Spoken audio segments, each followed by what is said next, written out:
There's few characters that are able to constantly reinvent themselves in new forms over and over and over and survive for as long as a character like Batman has. For the better part of a century now, the Dark Knight has waged his one-man war on crime and captured the imaginations of generations of fans. Batman and his supporting characters have run the gambit from serious, overly goofy, dark and gritty, and back again dozens of times over, which means there's plenty of material for TT Games to mine for in their latest game, LEGO Batman: Legacy of the Dark Knight. Their first title since 2022's LEGO Star Wars The Skywalker Saga, this new game incorporates tons of story material and references from years of Gotham City's past to forge a plastic brick-covered love letter to the Caped Crusader. That love for every aspect of Batman is clear from the moment the game begins to when the credits roll, and it's most evident in the story. The story of Legacy of the Dark Knight is a familiar one to anyone that knows hardly anything about Batman, but the game embraces that innate knowledge and runs with it to cram in as much as possible over the story's 10-ish hour runtime. Instead of focusing on retelling the plot of a particular set of Batman movies, the game cherry-picks elements from all of Batman's big-screen adventures and beyond. The early and late parts take heavy inspiration from Christopher Nolan's Dark Knight trilogy and Matt Reeves' The Batman to set the world and character interactions. Bruce's journey to become Batman is ripped straight out of Batman Begins, but certain characters like Commissioner Gordon and Catwoman are clearly inspired by their appearances in The Batman. As the story continues, more inspiration is then taken from the Batman movies in the 90s, with villains like the Penguin, Mr. Freeze, and Poison Ivy being similar to the way they are portrayed in those outings. While one might expect that to seem jarring, the approachable LEGO style helps make everything feel connected in one world, and obviously things never get as intense as in some of the films. Even when the game is directly referencing back to certain scenes in the movies, they'll often do so in a tongue-in-cheek manner to keep things light.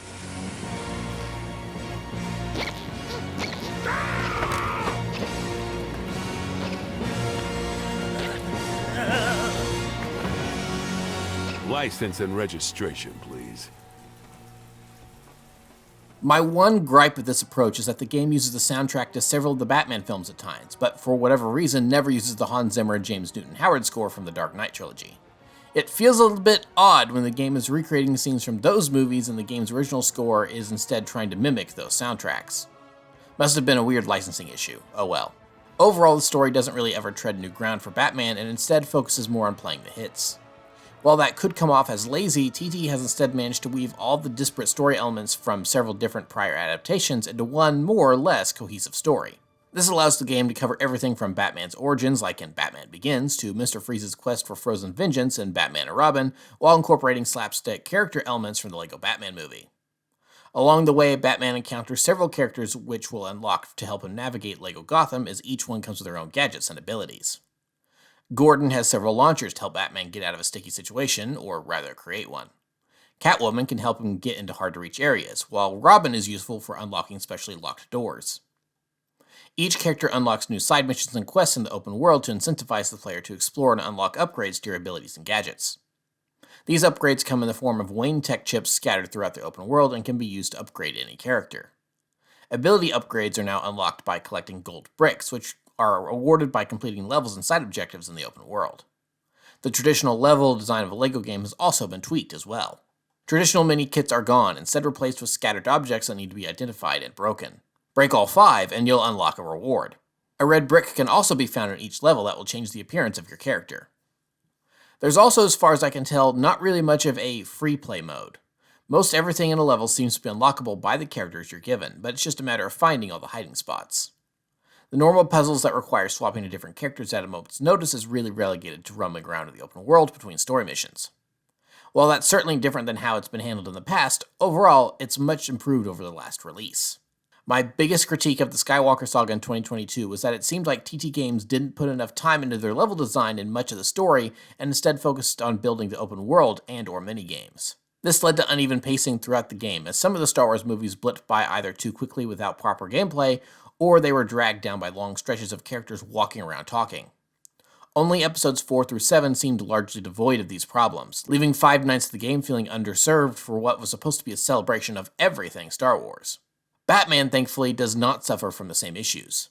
Because of the way that the story is written, lots of different parts of the Batman story get time to shine, and the levels are all well designed to help enhance the story being told. Also, because the different characters and story elements are all being chopped up and reordered into a different context, something like the campiness found in Batman and Robin that people hated for being a tonal shift from the earlier Keaton films works much better in a LEGO game. Nothing is ever too dark or serious here because of the format, so Arnold Schwarzenegger's Mr. Freeze and his ice puns feel like they belong next to something like Jack Nicholson's Joker more than when the same was done in live action. I think the level design does a good job of balancing this strange hodgepodge of tones as well. The open world of Gotham City is as dark and wet as you'd imagine it to be. There is no day-night cycle, so you're perpetually playing in darkness. But to counterbalance that, several levels are over-the-top goofy. An earlier section is supposed to take place in a secret nightclub for bad guys, and it turns out their basement has been converted into a funhouse. Why? Because it's funny. Falcones Having Fun will not be held responsible for any accidental or deliberate boo-boos or ouchies. Remember, you chose this over health insurance. That's on you. The combat also splits the difference between surprisingly visceral and cartoonish. For all intents and purposes, the main gameplay loop of Legacy of the Dark Knight is basically that of one of the Batman Arkham games. Batman and his allies will attack, parry, and dodge in a simplified but overall identical combat system that Rocksteady developed for the Arkham games. The biggest difference here is that the sometimes brutal counters the Batman would deal to henchmen is instead replaced with moves like pies to the face or symbols crashing over a plastic skull. Bad guys can also be thrown into environmental hazards like the burn of a hot dog cart for added cartoonish antics. Exploration in the open world is much the same as well. Batman can zip from perch to perch and glide around on his cape. Stealth sections in the game even allow you to perch from ledges and sneak attack your enemies from above, again, just like Arkham. Annoyingly though, there is no reset timer or distance trigger if you get spotted. Goons will zero in on you once triggered, and there's no redos if you get caught. Despite that little hiccup, I feel like Legacy of the Dark Knight is taking direct inspiration from the Arkham games more than anything, as there are several very overt references to those games made throughout, even down to one of the levels basically being a recreation of the opening of Arkham Asylum. Just ignore him, Officer Bowles. Despite these similarities, the game is nowhere near as difficult as those are though. There are 3 difficulties upon starting the game, and I played on the medium setting. Not once did I die to a combat encounter. The only time I died was to environmental hazards such as water you can't swim in. But that's somewhat to be expected. The game is meant for children to play. Overall, the farcical and oftentimes slapstick presentation helps make the game work, but it still isn't without its issues. A minute ago, you'll remember that I said that the game really plays the hits, and that's both good and bad. It's good because of the sheer variety of characters you get to experience from all across Batman history. It's bad, however, because that means there's less time for the central characters. When I say that the game is playing the hits, I mean that both in terms of reusing plot points from the movies and also the choices for what to do with the characters. Now, this might sound really strange to be complaining about, but there's not really any character development in the game. I didn't think I'd have to say this for a LEGO game, but spoilers for the story, I guess. Skip to this timestamp if you don't want to be spoiled. We see the characters go through a lot of things that have become commonplace for Batman adaptations. Bruce becomes Batman and allies himself with Gordon in the GCPD. He meets Catwoman and they have a will-they-won't-they dynamic. Bruce meets Robin and trains him up, but they grow apart and Dick Grayson then becomes Nightwing. Barbara Gordon becomes Batgirl, villains run amok, and Bruce's personal history comes back to haunt him in the city he loves. These are all elements that popular Batman stories have used in the past, and they're all present here as well, and that's about it.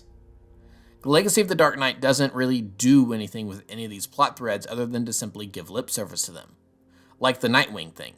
Between chapters, Dick Grayson grows up and we see that he and Bruce now have a strained relationship. But why? There's some quick dialogue about how Bruce doesn't really trust him or something, and that's about it. This comes off as pretty jarring, as in the prior level, a child Robin had just become Batman's sidekick. Then one cutscene later, and now he's suddenly Nightwing. The player is left to fill in a lot of blanks on their end, and with the time skips between levels, things can get confusing in a hurry. Catwoman and Batman, for instance, seem to have a pretty stable relationship throughout most of the game, but then in Chapter 5, Talia al Ghul suddenly shows up and they flirt a bit. Later, Nightwing says that Bruce is bad at relationships, as Talia is revealed as his It's Complicated ex. So, does that mean Bruce and Selina broke up at some point? Maybe I'm overanalyzing what is supposed to be a fun LEGO romp, but I think TT Games themselves have made the story strangely too complicated in the character dynamics compared to what is going on in the main plot. If they wanted a fun and easy breezy Batman story, they should have just focused on pure plot progression of Batman meets character, they team up, a new character is unlocked, moving on. Instead, Chapter 4 has to justify the inclusion of Batgirl in the gameplay, so they have Batman and Robin be growing apart. In a game with a deeper story that has more time devoted to character interactions other than quips, that could work, but not here. The second half of the game really suffers from this issue, as it seems like they're trying to hit checkboxes on popular Batman character moments like they are plot threads. Finding a way to merge the plots of Batman 89 and The Dark Knight together to make fun levels works way better than trying to juggle Bruce's conflict with Dick and Talia, and maybe Selina too. From that standpoint, it becomes way too much too quickly. I think it would have worked much better if TT had simply focused on telling a fun story with memorable set pieces and hadn't really bothered with the characters any. That's worked with LEGO games in the past, like LEGO Marvel Superheroes, where they just cram as many playable characters into the story as possible and don't care about character arcs at all.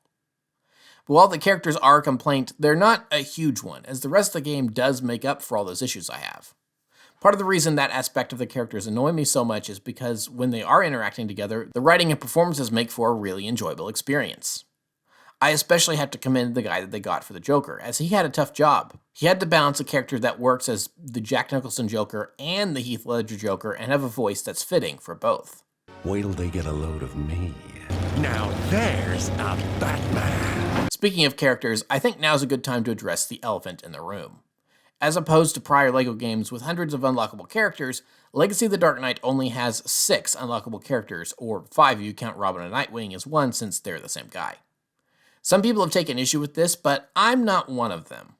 While sure, it's cool to have tons of different characters at your disposal, how different are any of them really? After a few, they usually just begin to act as palette swaps, and so there's not actually as much gameplay variety as one might think. Instead of focusing on lots of characters to unlock, the game instead gives you lots of different suits for your characters, giving you dozens of options to choose from. Want to be the animated series Batman and New 52 Nightwing? Go right ahead. How about 1960s Catwoman and Nolan vs. Batman? That too is an option. The variety of costumes is more than enough of a fair trade-off to focus on better abilities for the playable characters. Also, toss in a bunch of vehicles to unlock, Riddler trophies, and a customizable Batcave, there's still plenty to unlock and do as you run around saving Gotham City. Also, I think it goes without saying that this game is gorgeous to look at. Small particle effects like rain and snow can be visible on the minifigures as they interact with the world around them, and the animation work, especially in the cutscenes, is superb. Whether it's matching a scene from one of the movies or simply adding a funny sight gag into the background, the animation team at TT knocked it out of the park.